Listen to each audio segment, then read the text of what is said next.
자, 오늘은 누가복음 22장 39절부터 50. Today we'll be sharing the Word of God 베드로의 칼 under the title, 기도라는 Peter's Sword, Jesus' Prayer. 보도록 하겠습니다.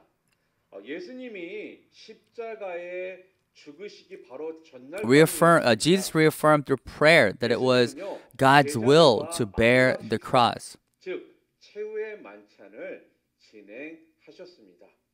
그리고 나서 오늘 지금 본문의 그 내용에 있는 대로 예수님께서는요 겟세마네 동산으로 가셨습니다. And just like in the Bible, it says Jesus went to Garden Gethsemane and then he prayed earnestly to God about the question about the cross.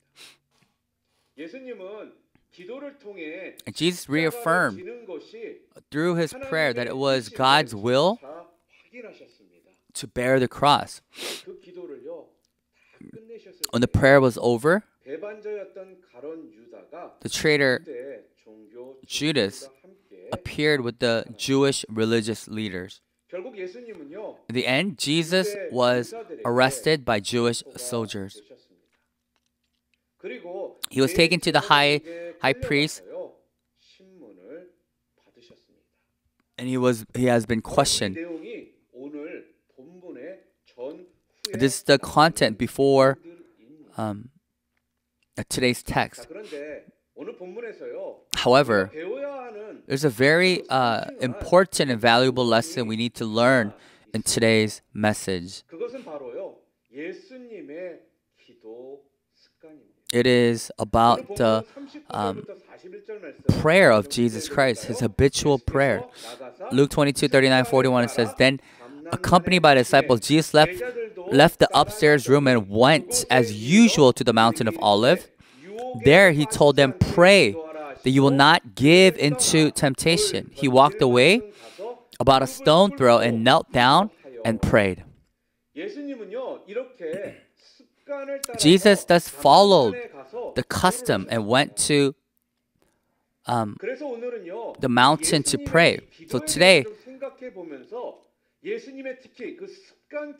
I'm going to think about the prayer, talk about the Jesus habitual prayer. Habits are it's very important. There's a saying like this: if you sow the seed of your thoughts, you will reap the fruit of your actions. If you sow the seeds of actions, you will reap the fruit of habit. If you sow the seed of habit, you will reap the fruit of character. If you sow the seed of character, you will reap the fruit of faith.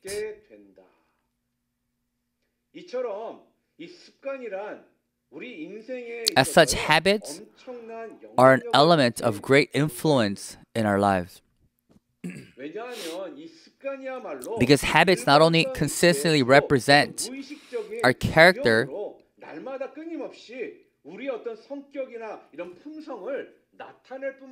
day after day, and the main conscious, but also determines whether we can lead an effective and successful life. There's an example. A mother of 3 children visited a famous rabbi. And she asked, How can I raise my children well? The rabbi took the mother into the garden. He asked me to pull out 4 trees in the garden one by one. The first tree was pulled out very easily. The second tree was newly planted, and I gave it a little strength and it was pulled out. The third tree was a tree that had been planted for a long time. So she was sweating, and she was barely able to pull it out with both hands with all her strength. But the fourth tree was so firmly rooted that it was impossible for her to pull it out. And the rabbi said this: children's education is like this tree. Old habits are deeply rooted and hard to change. If you want your child to live as a winner in your life, make him have good, make sure that they have good habits.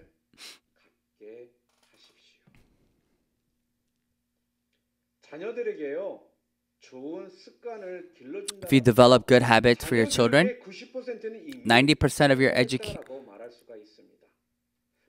education has already been successful. Likewise, if you can say that 90% of the church education has already been successful, if you develop good habits of reverence to church members.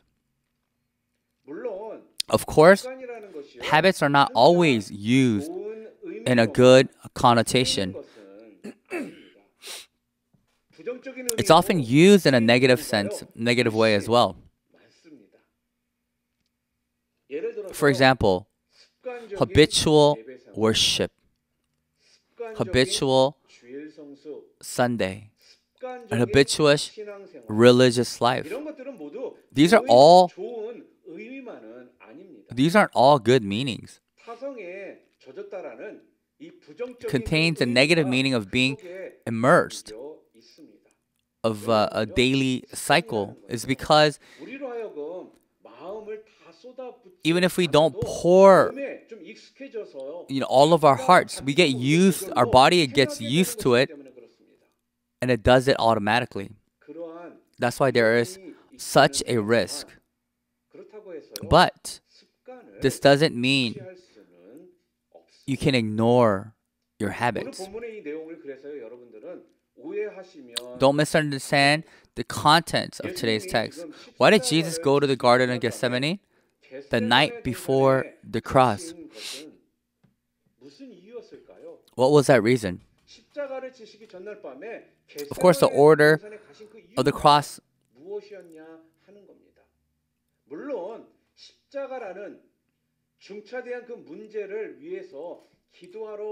Of course, he went because it was a very serious prayer request that he had. However, the Bible says that it was a daily habit for Jesus to go to the mountain to pray. And this is what the Bible is teaching us today. The most prominent of Jesus' habits of reverence was the practice of praying. It's a very holy habit that we should learn from.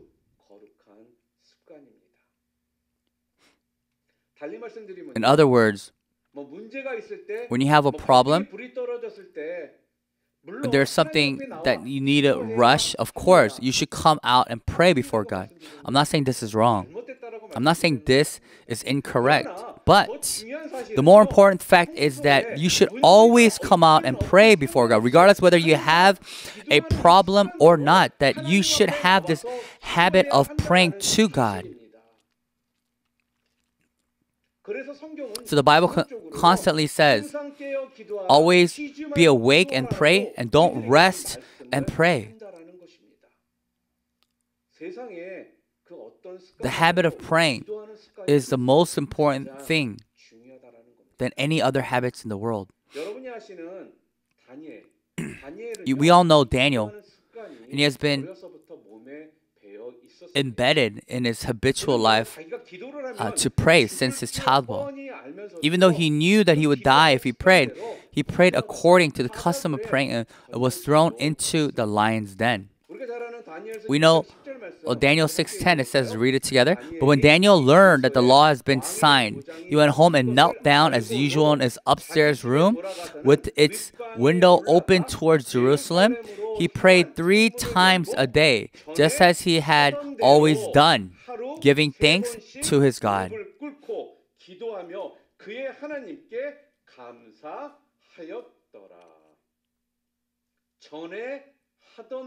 Just the way he used to.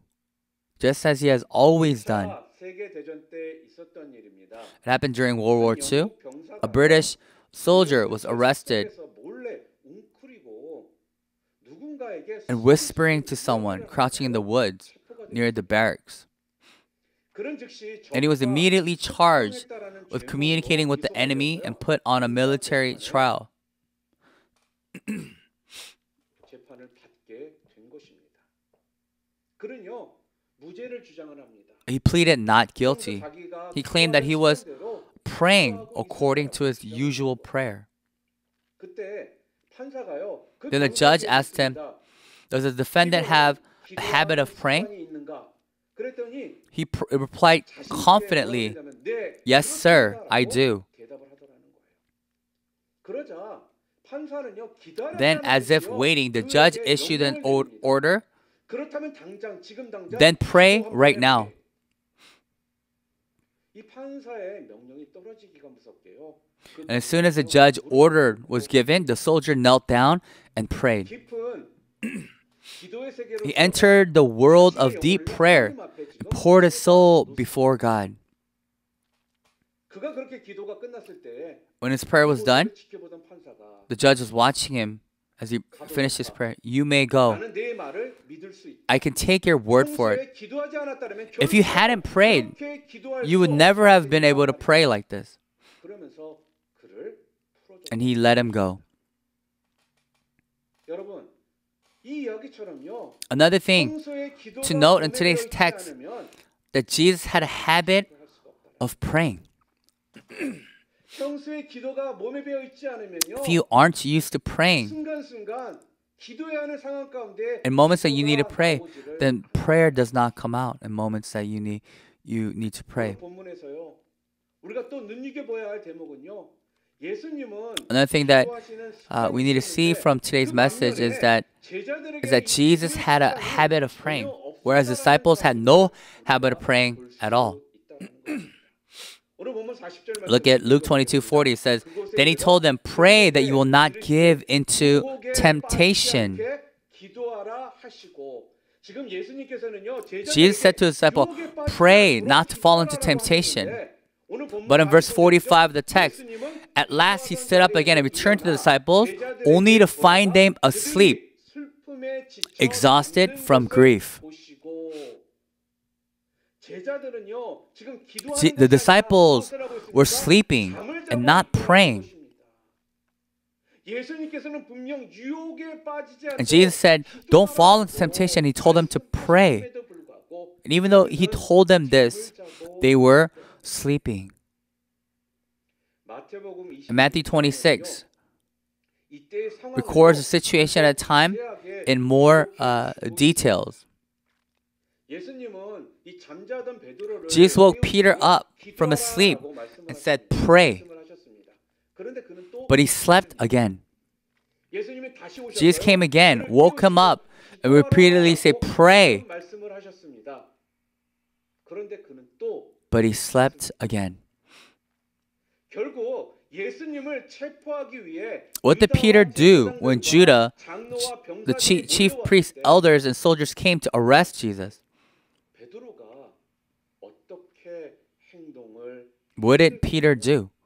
What actions did he take? Let's look at verse 50, Luke 22:50. What did Peter do when Judah, the chief priests, elders, and soldiers came to arrest Jesus? 여기서 그 한 사람은 베드로를 이야기하고 있는 것입니다. 베드로는요 칼을 빼들고요. He drew the sword and struck the highest priest and cut off his right ear. 버렸다라는 거예요. 오늘 본문에서 In today's text, 우리는 이런 대조적인 모습을 we can see 볼 수가 있습니다. this contrast. 오늘 설교 제목이 무엇입니까? 베드로의 This is a subject, the title of the sermon, the sword of Peter, the prayer of Jesus.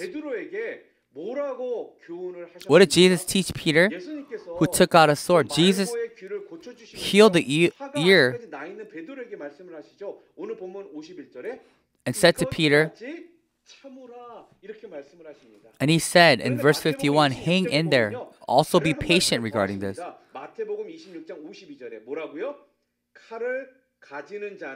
Matthew 26:52. It says, he who has a sword shall perish with the sword. Jesus commanded Peter not to use a sword.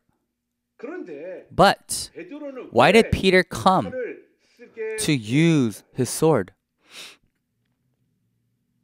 베드로는 예수님과 3년간의 공생의 생활을 같이 했던 Peter 수제자였습니다. was a disciple of Jesus who was with him for 3 years. But he did not know his will. Why did he use the sword? 여러 가지 이유를 There- 찾아볼 수가 있습니다. We can find many reasons. 그런데요, 가장 But 중요한 you can 이유는요, find the most important reason was that Peter did not pray. 기도하지 않았기 It's because he did not pray. 그렇다면 예수님께서 칼을 쓰지 So what does 말라는 Jesus mean, 말씀은 지금 Spirit, by 영적으로 saying 무슨 not to 의미입니까? use the sword? 칼을 쓰지 말라라는 이 말씀 속에는요, 예수님의 그 There's 구원의 그 certainly a 메시지가 silent message of Jesus in the word, do not use the 칼을 쓰지 sword. 말고 뭐를 하라고요? Don't use the sword. It means use your prayer. 영적인 의미가 It means the spiritual meaning of do not use the sword, but use your prayer is contained in this. 여러분 기억하시기를 바랍니다. I want all of us to remember this. 베드로는 칼을 사용했지만 Peter used the sword, but Jesus, 기도를 he used prayer. 어떻게 보면 칼을 In a way, 휘두르는 이 Peter, 베드로의 모습이요, 더 멋있게 보였을지도 wielding a 모릅니다. sword, 영웅처럼 might have looked more 보였을지도 모릅니다. amazing, but he might look like a hero. 쓰시겠습니까? But will you use the sword or will you use your prayers? 우리가요, 이 기도라는 이 무기를 The fact that if we don't use the weapon of prayer, 반드시 이 칼이라는 무기를 we're bound to use the weapon 사용하게 되어 of the sword. 여러분, 우리가 기도를 하지 If we don't 않으면 pray, 우리에게 칼이 나오고요. the sword will come 우리가 out. 기도하지 않으면요, 자꾸 힘이 나오고요. Our powers will come out if we don't pray. If we don't pray, our fists will come out. And if we don't pray, our poison from our mouth will come out. If we don't pray, the blood, anger will come out. If we don't pray, the worldly solution will come out. And if we don't pray, our physical thoughts and ideas will come out. 오늘 이 본문 직전에 예수님에게 뭐라고 What did Peter promise Jesus just before today's text? 22, Luke 22:33 says this. Peter said, Lord, I am ready to go to prison with you and even to die with you. This was Peter's confession, and he was confident. However, how did Peter behave after his visit today? Peter denied Jesus 3 times.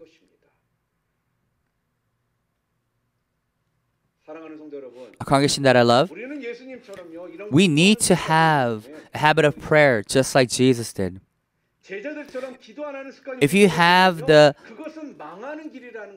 don't have the habit of prayer like the disciples, that is the route to betrayal and failure.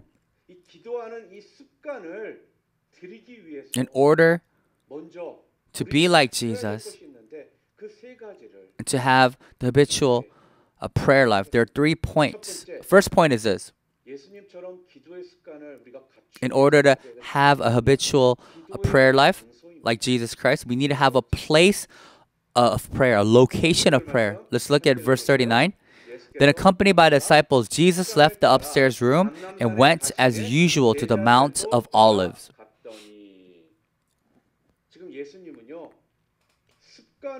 Jesus followed the custom and went to Mount Olive. Instead, it's true that Jesus often used a place, went to the mountain to pray. In order for us to develop the habit of praying like Jesus, we must have a secure place to pray. 감난산은요. For Jesus, the Mount of Olives is a church, a place, chapel for us. And we have to be close to the church and close to the chapel so we can have a habit of praying. When we come to our worship place, our hearts are calm. Why is that? It is because it's a sacred place to meet God. The world is extremely noisy and chaotic. There isn't a day of silence. Where can we form the habit of praying? It's not easy as we think. In this generation that we live in, it is more and more difficult. There's so many things that is hindering us and bothering us, disturbing us from praying. If you are able to pray at home, then I want you to pray. But I want you to find a place where you can pray continuously. Unfortunately, however, there's so many TV and our phones, and our prayers are being more silenced every single day in our homes. These days, what about our children? Are accustomed to playing games on their cell phones? And adults have a habit of spending time on their phone. And without realizing it, they're addicted to them. And we have a tendency of being addicted. You've probably heard it. There's some places they ask some church members to leave their phones outside. It's because what kind of world are we living in? It's that the phone is bothering us, hindering us from praying and worshiping God. And there are churches like that.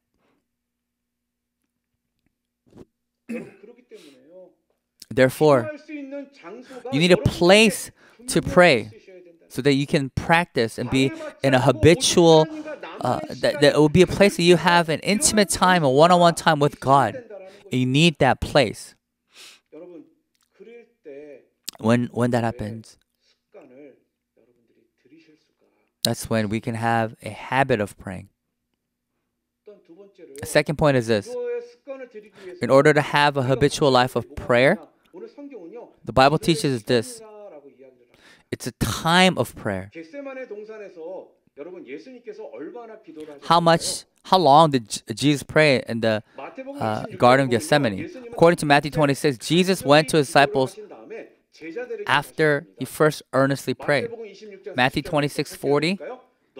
Can you stay up for an hour with me? That means Jesus prayed for at least an hour and went to his disciple. Then he prayed the second time and went to his disciples. The disciples were sleeping again. He woke them up and prayed for the third time. So perhaps Jesus prayed for a total of 3 hours, an hour at a time in the Garden of Gethsemane. In order for us to acquire a habit of praying, we must first secure a time of prayer. Is it early in the morning? Is it nighttime?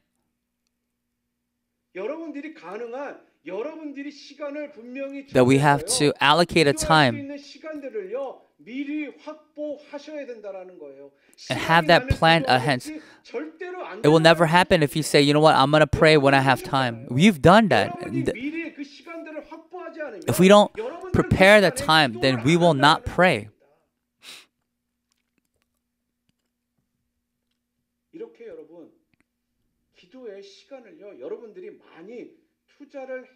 That we need to invest a lot of time in prayer. And that is how a prayer becomes our habit. The third point is this. in order to have a habitual life of prayer. What does the Bible teach us? That you need to have passion for prayer. A passion for prayer. Let's look at verse 44. He prayed more fervently, and he was in such agony of spirit that his sweat fell to the ground like great drops of blood. Jesus prayed harder and fervently that even his drop of sweat became blood drops. That when he prayed more earnestly with all his might and effort to the extent that he was sweating blood. In one word, he prayed with great passion. He poured upon all of his passion to his prayer. It wasn't just mumble jumble. And everything, he poured upon everything into prayer, fervently, seeking.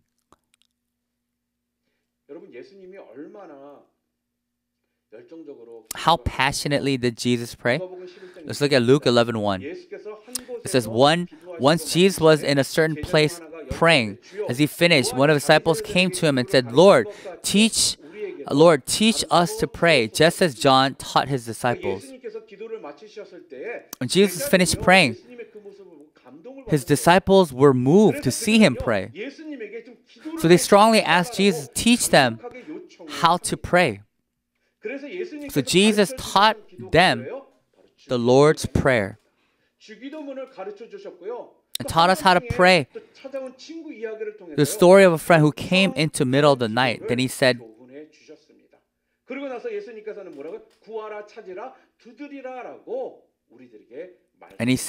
seek and knock. Congregation that I love, I want to summarize today's message to you guys. Is it Peter's sword or is it Jesus' prayer? It should be the sword of Peter should be Jesus' prayer. In other words, you must put a question mark on Peter's sword and put an exclamation mark on Jesus' prayer. In order to become more like Jesus, in order to have a habitual life of prayer, that we need a place to pray.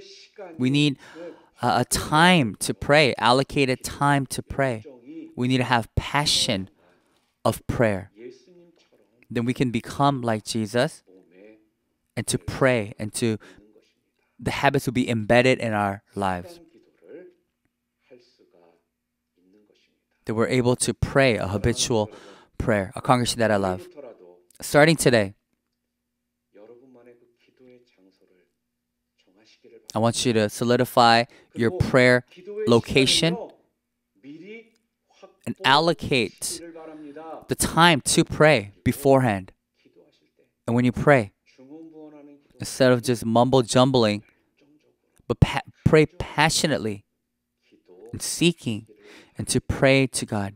And when you pray like this, that you will become more like Jesus, and the habit of praying will be embedded into your life, and that you won't be using your sword, but you will use prayer as your weapon. And I want every single one of us to become that, so that